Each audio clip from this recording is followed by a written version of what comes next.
Hello and welcome to my YouTube channel job junction by Ramil sir में आप सभी का स्वागत है। मैं रमील कुमार और मेरा इस चैनल का नाम job junction by Ramil sir है। आप लोग को यह बता दें कि इस चैनल के माध्यम से आपको जीके जीएस मैथ और रीजनिंग इस सब का संपूर्ण तैयारी करवा दी जाएगी, ठीक ना, ताकि आने वाला वैकेंसी में आप इससे पढ़ कर जाएँ। और आपको इतना गारंटी कि जितना सिलेबस पढ़ा देंगे आपको मैक्सिमम क्वेश्चन उसी से लड़ेगा, ठीक ना। तो इतना याद रखिएगा।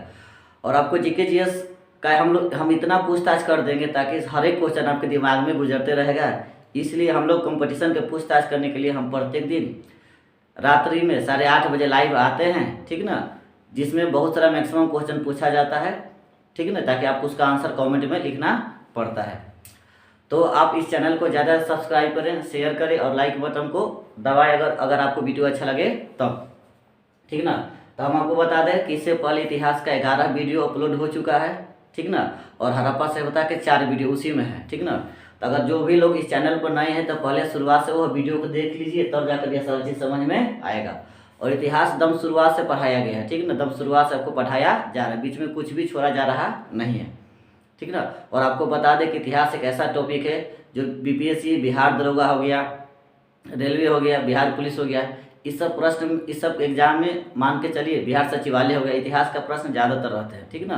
तो आपको हर एक हाल में इतिहास पढ़ना जरूरी है और इतिहास आपका शेड्यूल से चल रहा है। तो आइए हम लोग इतिहास पार्ट 12 और हड़प्पा सभ्यता पार्ट 5 पढ़ने जा रहे हैं। तो आपको पहले बता दो कि हड़प्पा सभ्यता के जो हम लोग पार्ट 4 जो वीडियो अपलोड किया गया था उसमें हम लोग हड़प्पा सभ्यता के आर्थिक जीवन को पढ़े थे। और हड़प्पा सभ्यता के आर्थिक जीवन में कृषि और पशुपालन के बारे में पढ़ते हैं। कृषि और पशुपालन में कृषि में हम लोग पढ़े थे कि हड़प्पा काल के लोग गेहूं, जौ, राई, मटर, चावल, कपास, तिल, सरसों आदि प्रमुख फसल उगाते थे। और उस समय हड़प्पा सभ्यता में जो कपास की खेती होती थी तो यूनान के लोग उस कपास को सिंडन कहते थे। सिंडन मतलब सिंधु नदी के तट के वजह से सिंडन कहा जाता था। और हड़प्पा काल के लोग आपका 2 किस्म का जौ को भी उत्पादन करते थे। और उत्तम किस्म का जौ का जो प्रमाण मिला है वह प्रमाण आपको मिला है बनावली से। कहाँ से मिला है? बनावली से। यानी कहने का मतलब है कि हम लोग कृषि और पशुपालन वीडियो 4 में देख चुके हैं, हड़प्पा सभ्यता वीडियो 4 में देख चुके हैं। आइए इससे आगे हम लोग पढ़ते हैं हड़प्पा सभ्यता वीडियो 5। तो यह आपका जो 5वां वीडियो है इसमें हम लोग उद्योग धंधा के बारे में चर्चा करेंगे कि हड़प्पा सभ्यता का जो मुख्य व्यवसाय था वह क्या था। तो सबसे पहले बता दें कि हड़प्पा सभ्यता जो था, हड़प्पा सभ्यता के जो लोग थे वो विभिन्न प्रकार के उद्योग धंधे से प्रचलित है। हड़प्पा सभ्यता के जो लोग थे वह विभिन्न प्रकार के उद्योग धंधों से प्रचलित थे, जैसे में मृदभांड उद्योग, वस्त्र निर्माण उद्योग और धातु वर्ग उद्योग, ठीक ना। तो हड़प्पा काल के लोग मृदभांड उद्योग, वस्त्र निर्माण उद्योग और धातु वर्ग उद्योग से काफी प्रचलित है। और पहले भी पढ़ा चुके हैं कि मृदभांड मतलब क्या होता है? मिट्टी का बना हुआ बर्तन, मिट्टी का बना हुआ बर्तन। आइए, हड़प्पा सभ्यता के उत्खनन से 2 प्रकार के मृदभांड प्राप्त हुआ है। हड़प्पा सभ्यता का जब उत्खनन हुआ तो 2 प्रकार के मृदभांड यानी मिट्टी का बर्तन प्राप्त हुआ। एक गेरुआ रंग का था, दूसरा लाल और काला रंग का। देख लीजिए लिखा हुआ, एक गेरुआ रंग का मृदभांड प्राप्त हुआ था, दूसरा लाल और काले रंग का मृदभांड प्राप्त हुआ था। आइए आगे बढ़ते हैं। चलिए, लोथल से एक चित्रित मृदभांड मिला है। लोथल जो आपका गुजरात में जो जगह है उस एक मिट्टी के बर्तन पर एक चित्र यानी डिजाइन प्राप्त हुआ। वह चित्र किसका था? तो वह चित्र आपका कावा और लोमड़ी का था। कावा और लोमड़ी का था। यानी कहने का मतलब का कि लोथल से एक चित्रित मृदभांड मिला है जिस पर कावा और लोमड़ी का चित्र बनाया गया था, ठीक ना। इससे यह स्पष्ट होता है कि विष्णु शर्मा की रचना पंचतंत्र से वो लोग प्रचलित है, क्योंकि विष्णु शर्मा का जो पुस्तक है वह पंचतंत्र में आपका कावा और लोमड़ी की चर्चा किया गया है, ठीक ना। तो आपका लोथल से जो मृदभांड मिला है उस पर कावा और लोमड़ी का चित्र जो बनाया हुआ था, तो इससे यह स्पष्ट होता है कि वो लोग विष्णु शर्मा के जो पुस्तक है, जो रचना है, वह पंचतंत्र से वो लोग आए थे, प्रचलित थे। और आपको हम बता दें कि यह पुस्तक 1000 बार पूछ चुका है कि पंचतंत्र जो पुस्तक है, कहानी है, यह मतलब किनके द्वारा लिखा गया, इसके रचनाकार कौन है? तो क्या बोलेंगे? विष्णु शर्मा। पंचतंत्र के जो राइटर है कौन कहलाएंगे? विष्णु शर्मा। आगे बढ़ते हैं। मोहनजोदड़ो से आपका सूती वस्त्र का प्रमाण मिला है। ये भी प्रश्न पूछ सकता है कि सूती वस्त्र का प्रमाण कहाँ से मिला है, तो हम लोग क्या बोलेंगे, मोहनजोदड़ो से। सूती वस्त्र का प्रमाण कहाँ से मिला है, मोहनजोदड़ो से, क्योंकि हड़प्पा सभ्यता के जो लोग थे वह सूती वस्त्र का भी प्रयोग करते थे। तो पूछेगा सूती वस्त्र का प्रमाण कहाँ से मिला है, मोहनजोदड़ो से। आइए आगे बढ़ते हैं। धौलावीरा से क्या मिला है, तो वस्त्र की सिलाई, रंगाई और छपाई का प्रमाण मिला है। यानी कि धौलावीरा से वैसा वस्त्र मिला है, धौलावीरा से वैसा वस्त्र मिला है जहाँ पर सिलाई, रंगाई और छपाई यह तीनों का प्रमाण मिला है। तो ये भी प्रश्न पूछ सकता है कि वैसा वस्त्र जहाँ से सिलाई, रंगाई और छपाई तीनों का प्रमाण मिला है, उस जगह का नाम क्या है, तो धौलावीरा का नाम है धौलावीरा।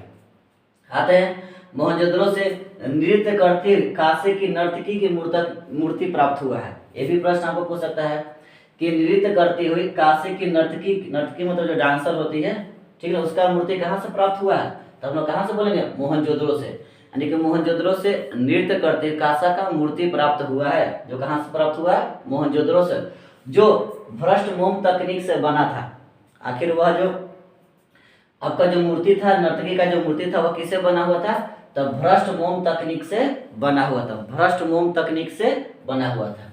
आइए, लोथल से तराजू का पल्ला का प्रमाण मिला है। ये भी प्रश्न पूछ सकता है कि तराजू का पल्ला का प्रमाण कहाँ से मिला है, लोथल से, जबकि मोहनजोदड़ो से बाट का प्रमाण हुआ, बाट का प्रमाण मिला। बाट मतलब बटखारा होता, बाट मतलब क्या होता, बटखारा, जिससे हम लोग माप तोल करते हैं, ठीक है ना।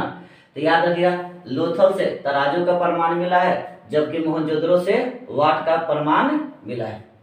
आते हैं, नोट में आते हैं कि हड़प्पा काल के लोग लोहा से प्रचलित नहीं थे। हड़प्पा काल के जो लोग थे वह लोहा से प्रचलित नहीं थे, क्योंकि लोहा का जो प्रचलन जो देखा गया है वह 1000 BC में देखा गया है। और हड़प्पा काल का जो टाइम पीरियड है 2500 BC से लेकर 1800 है। 2500 से लेकर कितना है, 1800 है, ठीक ना। तो हड़प्पा काल के लोग लोहा से प्रचलित नहीं थे, बाकी अन्य धातु से प्रचलित थे, ठीक ना। अब आते हैं कि लोहा का प्रमाण वर्तमान भारत में कहाँ से मिला है, तो वर्तमान के भारत में लोहा का जो पहला साक्ष्य मिला है उत्तर प्रदेश के अंतरंजनी खेरा में देखने को मिला है। तो भी प्रश्न पूछा जा चुका है कि लोहा का प्रमाण कितना 1000 BC पहले मिला है, तो 1000 ईसा पूर्व पहले मिला है। और वर्तमान भारत में लोहा का जो साक्ष्य मिला है वह उत्तर प्रदेश के अंतरंजनी खेरा में देखने को मिला है, सब याद रखिएगा।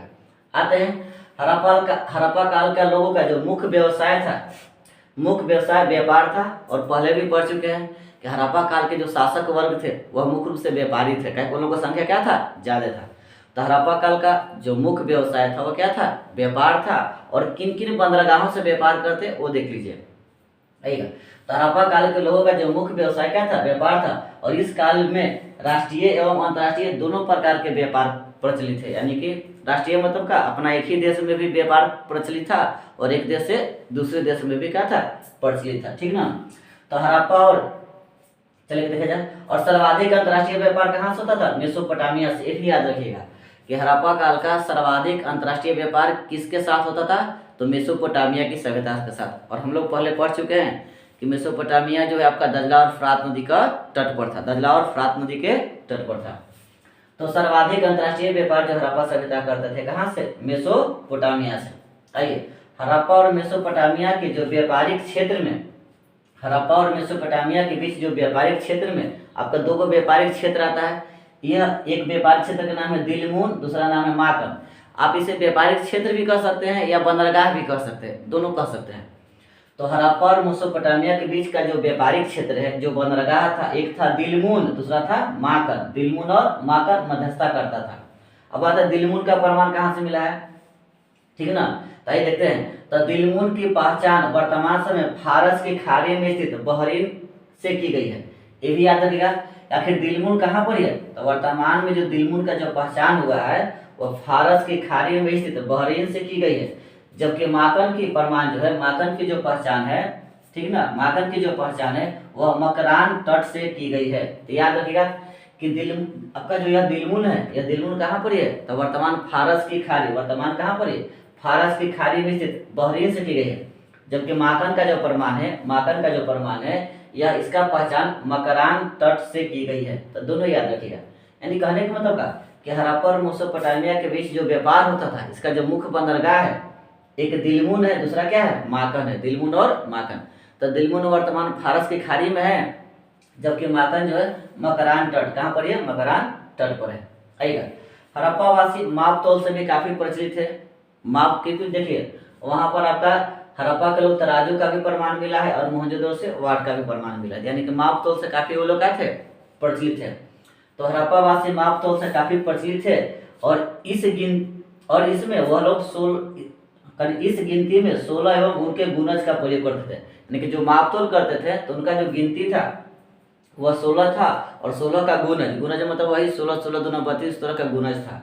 तो 16 एवं उसके गुणज के प्रयोग करते थे, जो दशमलव प्रणाली का सूचक माना जाता है। यानी कहने का मतलब का कि हड़प्पावासी जो थे वो लोग आपका माप तोल से जुड़े हुए थे और इसमें 16 और 16 के गुणज का प्रयोग करते थे। तो इससे सिद्ध होता है कि वह लोग भी दशमलव प्रणाली को मतलब कि जानते थे। आइए अब आता है हड़प्पा का सबसे जो विकसित बंदरगाह है लोथल है, जो गुजरात में था, हम लोग पहले पढ़ चुके हैं कि हड़प्पा का जो सबसे विकसित बंदरगाह क्या था, लोथल था, जो कहाँ था, गुजरात में। और हड़प्पा का जो मुख्य व्यापार था वह वस्तु विनिमय प्रणाली था, यानी कि वस्तु दीजिए तब आपको वस्तु मिलेगा, ठीक ना। वस्तु विनिमय प्रणाली उसे कहा जाता है जिसमें वस्तुओं का लेन देन वस्तु के द्वारा होता है।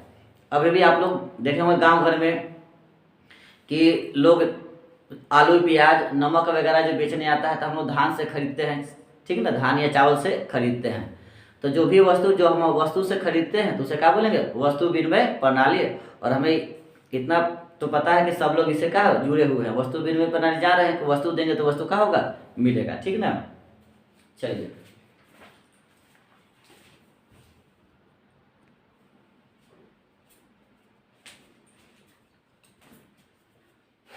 चलिए और आगे हम लोग बढ़ते हैं, ठीक ना।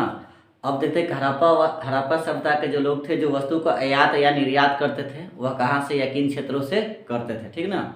तो हम लोग अब पढ़ने जा रहे हैं वही हड़प्पा सभ्यता के उद्योग धंधे में ही पढ़ने जा रहे हैं। कुछ आयाती तो वस्तु, आयात मतलब वस्तु को खरीदना होता है और निर्यात मतलब क्या होता है, बेचना। निर्यात मतलब क्या होता है, बेचना। यानी हड़प्पावासी वस्तु को जो आयात करते थे वह कहाँ कहाँ किन प्रदेशों से किन क्षेत्रों से आयात करते थे। आइए, तो तांबा का जो आयात होता था वह खेतरी और बलूचिस्तान से। तांबा का जो आयात होता था खेतरी और बलूचिस्तान से। चांदी का जो आयात होता था अफगानिस्तान और ईरान से, याद रखिएगा। चांदी का जो आयात होता था अफगानिस्तान और ईरान से। टीन का जो आयात होता था वह अफगानिस्तान से। टीन का आयात कहाँ से होता था, अफगानिस्तान से।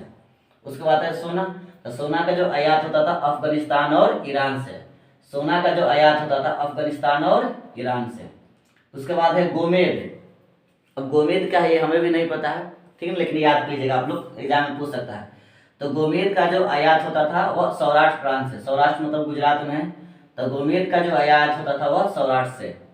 लाजवर्द का जो आयात होता था वह मेसोपोटामिया से। और हम लोग पहले भी पढ़ चुके हैं कि भारत का सबसे ज्यादा अंतर्राष्ट्रीय व्यापार जो होता था आपका मेसोपोटामिया से होता था, गुजरात के लोथल से। आइएगा, तो लाजवर्द का जो आयात होता था मेसोपोटामिया से और सीसा का जो आयात होता था वह ईरान से।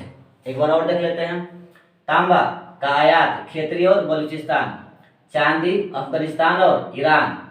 टीन अफगानिस्तान। सोना अफगानिस्तान, ईरान। और कहीं कहीं आपको कर्नाटक भी मिलेगा, तो कर्नाटक भी याद कर लीजिएगा। कहीं कहीं ईरान के बाद क्या मिलेगा, कर्नाटक। गोमेद का जो आयात होता था सौराष्ट्र से होता था। लाजवर्द का जो आयात होता था मेसोपोटामिया से होता था और सीसा का जो आयात होता था वह ईरान से होता था। मात्र 2 वीडियो और बचा हुआ है। नेक्स्ट 2 वीडियो में आपका हड़प्पा सभ्यता का हो जाएगा पूरी तरह से खत्म। उसके बाद हम लोग वैदिक सभ्यता के बारे में पढ़ेंगे। वही वेद आपका 4 प्रकार के, ऋग्वेद, सामवेद, यजुर्वेद और अथर्ववेद, ठीक ना। तो इसी बातों के साथ मैं विराम देता हूँ। जय हिंद। और आप लोग ज़्यादा से ज़्यादा इस चैनल को क्या कीजिए, शेयर कीजिए, सब्सक्राइब कीजिए, ताकि और भी लोग इसका लाभ उठा सकें, ठीक ना। तो जय हिंद।